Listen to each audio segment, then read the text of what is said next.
আসসালামু আলাইকুম। বাচ্চাদের হেলথের কথা চিন্তা করে আমি বিকালের নাস্তায় ওদের প্রায়ই ছোলা ভুনা দিয়ে থাকি। তো আজকে ছোলা ভুনাটা একটু অন্যরকম ছিল। আমি এখানে ওভারনাইট ভিজিয়ে রেখেছিলাম ছোলা। এখন পরিষ্কার পানি দিয়ে ধুয়ে প্রেসার কুকারে দিয়ে দিয়েছি।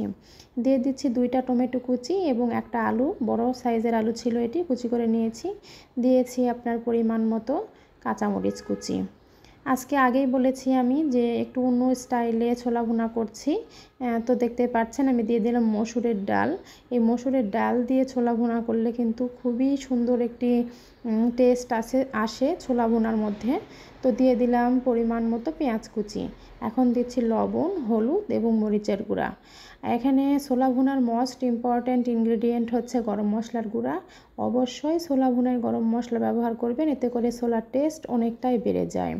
আমি দিয়ে দিলাম পরিমাণ মতো সাদা তেল, আর এখন দিচ্ছি আস্ত জিরা কিছুটা।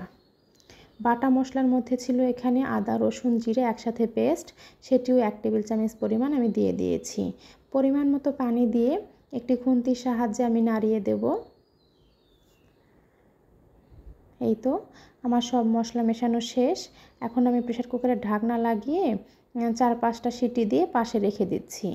বেশি সিটি দিতে হবে না, যেহেতু আমি এটি সারা রাত ভিজিয়ে রেখেছিলাম। ছোলাগুলো খুব দ্রুতই নরম হয়ে যাবে। তো প্রেসার কুকার নামিয়ে আমি চুলায় বসিয়েছি প্যান, দিয়ে দিয়েছি পেঁয়াজ কুচি কিছুটা এবং দিয়ে দিলাম আপনার সরিষার তেল। আমি সরিষার তেলে ছোলাগুলো ভুনা করে নেব, এই জন্য সরিষার তেল দিয়েছি। আর এখন সেই যে আপনার সিটি দিতে দিয়েছিলাম আপনার ছোলাগুলো, সেটা ঢেলে দিচ্ছি পেঁয়াজের মধ্যে।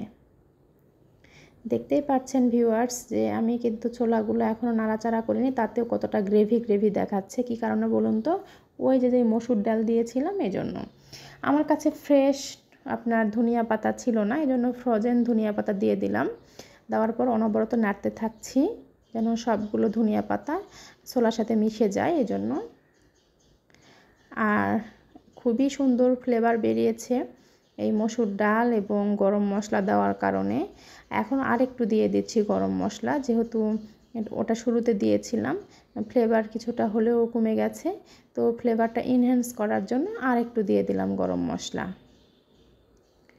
আমি অনবরত নাড়তে থাকছি।